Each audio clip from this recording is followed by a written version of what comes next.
Very well, guys. So now we're going to continue with the lower arms. And one of the things that I didn't mention before because it wasn't really as important were the bones. So just a quick reminder on the main character, of course, we have the skull. Let me make the size a little bit smaller. There we go. So that's too small. So we got the skull, right, of the character, and then we got the rib cage. And we talked briefly about the humerus, which is the bone that we normally goes from the shoulder all the way to the elbow. Now, from the elbow, we're gonna have two more bones. They're gonna be called the radius and the ulna. And the radius and the ulna are very funny bones, and I'm gonna make something so that you never forget about which one is which. So if you place your arm like this, like straight up, and you have your little thumb pointing up, this is the antenna of your radius. So the radius is gonna be right here, and the ulna is this one right here. The ulna is actually the big bone. So when you touch the elbow on the back, you're actually touching the ulna, okay? So the ulna has this sort of hook thing that hooks onto your arm, and it allows you to do this sort of movement. It pivots from the elbow doing this thing right here.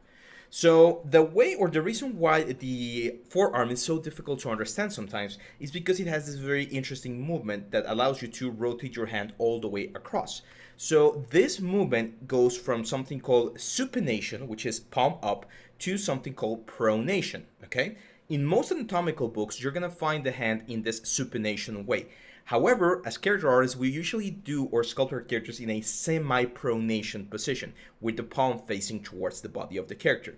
So the reason why this becomes a little bit difficult to understand is because we're actually not going to be sculpting characters in a way that you normally see them on anatomy books. So on the outer side of this is where the hand would be, of course.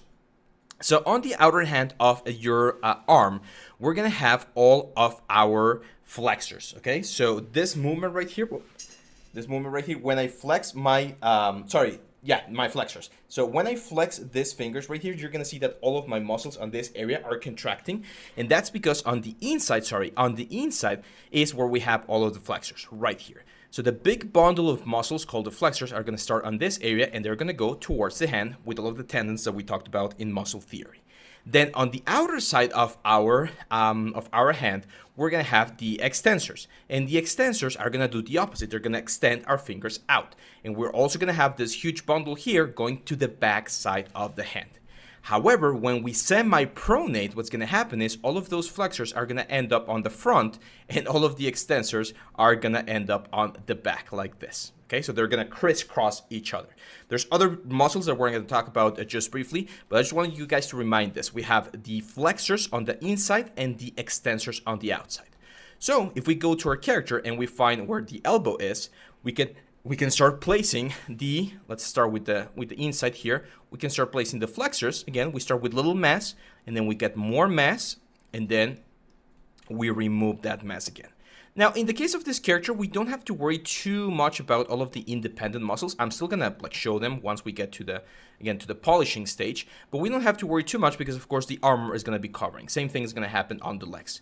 So what's gonna happen here, as you can see, is we're gonna get this big bundle here on the inside of the arm, and it's gonna become thinner and thinner as it goes towards the hand and towards the wrist of our character. And on this other side, we're gonna have the extensors that are gonna create, again, a very nice little bundle right here. This is going to create, as you can see, the silhouette of my arm, and they're going to go towards the back of the palm of my hand. Now, on the other side, this line that we drew when we were doing the proportions, that's actually a bone that you can feel. If you go all the way to your elbow and you start feeling the bone, you can pretty much complete the full process here, and you can feel the ulna going all the way from this point to the pinky finger protrusion that we have right here. So on this side, I'm going to just add a very big ball right there to indicate that that's where the protrusion of the ulna is going to be happening. And on the other side, we're going to have the little protrusion. It's not as evident on the thumb, but we got the radius right around here. So once we have that, there's other bones that we're going to have, other muscles that we're going to have right here going towards the back of the hand. Again, we're going to polish and create those a little bit later, but you can see this is already looking quite nice. Usually, we're going to see a sort of B shape going right here, because these guys are going to be dividing half of the arm. Again, these are going to be the flexors, and these are going to be the extensors. And you can imagine, right now we don't have the fingers or anything, but you can imagine that the thumb is going to be right around here. Okay? So, actually, this one, that's not the position of the little bone. It should be a little bit further up. But yeah, so the hand is going to be right around here. We're going to talk about the hands later on. Don't worry about that. So now that we have this, the arm looks good, but it's not perfect. And it's not perfect because we're missing two very important muscles that are called the brachioradialis and the extensor carpi radialis longus. Again, don't worry too much about the names. If you can learn them, that's great. But these two muscles, again, if we look for them online real quick, just for quick reference, you're going to see that we have the brachioradialis, there we go, and the extensor carpi radialis longus. These two muscles originate all the way in the arm. They actually start on the arm, and they cross the articulation and go all the way to the hand. So you can see them right here. That's the brachioradialis, the green one. And there's two others. We're not seeing them in this diagram right here. We might need to go to another diagram over here. There we go. This one's a little bit better. So brachioradialis is this red one, and then the extensor carpi radialis longus and brevis, these two guys, are going to be on this side as well. And these guys are very important because remember the brachialis that we talked about up here? Well, they're going to originate right around there. So they're going to start right there, and they're going to go around the arm, and they're going to pretty much bundle together with the flexors to create the very nice like silhouette that we normally see on the arm. So you can see the silhouette of the deltoid, a little flat area where the brachialis is. We might see a little bit of the tricep like poking through that specific area. And then from here, all of these guys are going to go towards the front, and that's going to get closer to where the wrist is. So all of these guys are going to go this way. So you can see now that we have this volume up here and this volume down here. And again, similar to how we see the tricep being a little bit higher than the bicep, the extensors plus the brachioradialis and extensor carpi radialis longus are going to be a little bit higher than the flexors right here. I'm going to use a trick here with Trim Dynamic, and I'm going to remove a little bit of volume from the wrist, because as we approach the wrist, I usually like to keep the wrist in a sort of like a thinner or flatter effect. So as you can see, we're going to get this very, very interesting silhouette where we got the flexors going to the inside of the hand, like that, and the extensors going to the outside of the hand, which is going to be on this side. Another thing that I like to do, and I can see that Max did it on the concept right here, is I like to bend the wrist a little bit on my characters. That tends to give it a little bit more, you know, like life or something. So I'm going to go to my mask lasso, and even though we don't have the hands just yet, I'm going to go here to the mask lasso. There we go.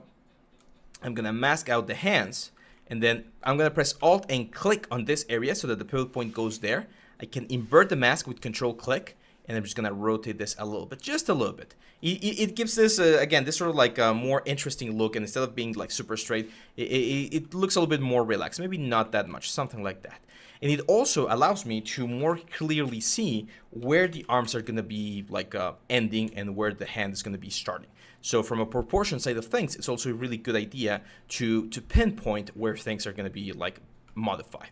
Some people, it's not going to happen in this character, but some people like to push this as well here to create like a nice little curvature going towards the hand. I personally like to have this like thick forearms and thick wrists for characters like this one. And but yeah, so now it's just a matter of playing a little bit here with the proportions, making the wrist a little bit thinner as we go closer and closer to it on this side, and keeping this like upper areas very nice and sharp. I'm going to use my Trim Dynamic here to create like a nice sharp point on this area to separate like the flexors and the extensor carpi radialis longus that we've talked about before. Now on the back side of the character, it's very important that we also give enough like room to see the division of the elbow. So as you can see, that elbow right there. And I want to show you a technique that is very, very useful for us artists to do to make sure that things are looking good. And a problem that we very frequently face, or that I see very frequently with student work, is that you just focus on making something that looks really cool, but you don't think about the production pipeline down the line, right? So you don't think about the riggers, you don't think about the animators, you don't think about how this character is going to deform and move. So it's very important that we put our character to the test. Now, we're not going to bring this into Blender or Maya to rig it and try to see if this works. Some people might do that. We're just going to do a quick like posing test right here. So first, let me save. I'm going to save this as Oni 3. There we go. And what I'm going to do is, first I want to see if the length of the arms is right. If it's fitting with the proportions that we know we're going to need for this character. How do we do that? If we press Control and go to Mask Lasso again, I can mask out all of the arms right here. And then I can press Control and click on the mask to soften it up a little bit. You can also, as we've mentioned before, go to the masking menu and use this blur mask or shrink mask to like polish it a little bit more. So I'm going to soften this up. I'm going to press W, and with Alt, again, I'm going to click on the connection where I would expect this arm to bend. I'm going to Control click to invert the mask, and if we rotate this thing right here, we should be able to bring the arms down. So what are the things that I'm looking for right here? I'm trying to see if the elbow right here is aligned with the navel of our character. And yeah, we're pretty much there. I think we're in a good position. And then I'm trying to see if the hands of the character are roughly where the pockets would be. And here I can see that the hands are a little bit small. See that? Can you see that the forearms look a little bit small? So one of the things that I might need to do is I might need to grab the hands and probably the whole arm, to be honest, something like this. I'm going to push the pivot point right there, invert the mask. I'm going to move the pivot point so that it's aligned. I'm pressing Alt here. I'm going to move the pivot point so that it's aligned to the X-axis, and then we can go right here. Let's align it to the arm and just scale this up a little bit, just a tad bit. And then we adjust the position this right there with just the position right there. And this arms should look a little bit better. I usually tend to go for slightly longer arms. I like how these are looking. I think the hands are a little bit too much, so I'm just gonna bring them back. And again, we do another test. So we grab this guys right here. We bring this point to that position right there, and we invert the mask, and that's a lot better. Remember that this hands look too big right now, but again, when you bring this down, that looks a lot closer to what I would expect from the character right here. You could even like try to find like the exact pose, right? So in this case, the arms are kind of like pushed back and out. So yeah, that looks proportional. I think we're in a good position right now. We can exaggerate the arms a little bit more, because I can see that on the concept, he's got this very, very thick, like forearms. So I'm going to exaggerate the arms a little bit more. I normally wouldn't do this for my characters, but I'm going to follow the concept here to get this very, very cool effect. So I'm going to make this a little bit thicker. And there we go. Now, here's another test that we can do. We already did like the up and down test to make sure that the arms are falling in the right proportion. Again, here, one other thing that we can do, for instance, is we can hide the legs so that we only focus on the torso, because the legs are definitely making the character look a little bit weird. But this right here, this looks really, really nice. And I want to check the bending of the element. So is this thing going to bend properly? So I'm going to mask out where I would expect the bend to happen. As you can see, here's the elbow. Let's soften that right there. And we're going to bring the pivot point to the elbow. We're going to push it in.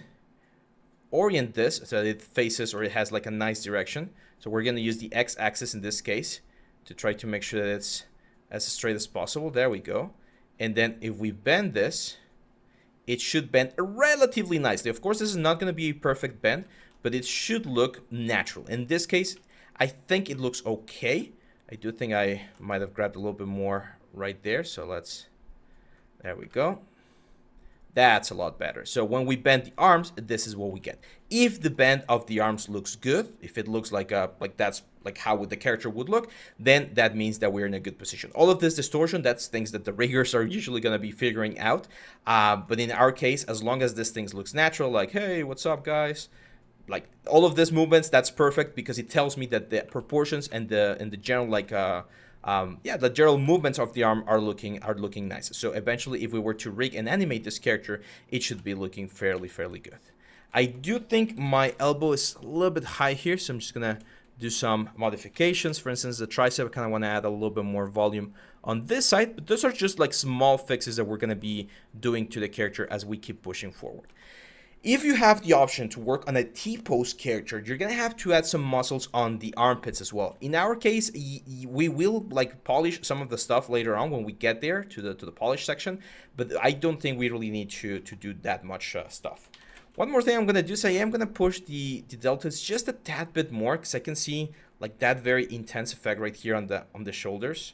So it definitely needs to change the silhouette. But look at this, like not bad, right? Like we're getting a very cool shape. We're capturing the proper like main forms of the muscles. And once we start polishing them, we're going to be able to generate a very cool anatomy.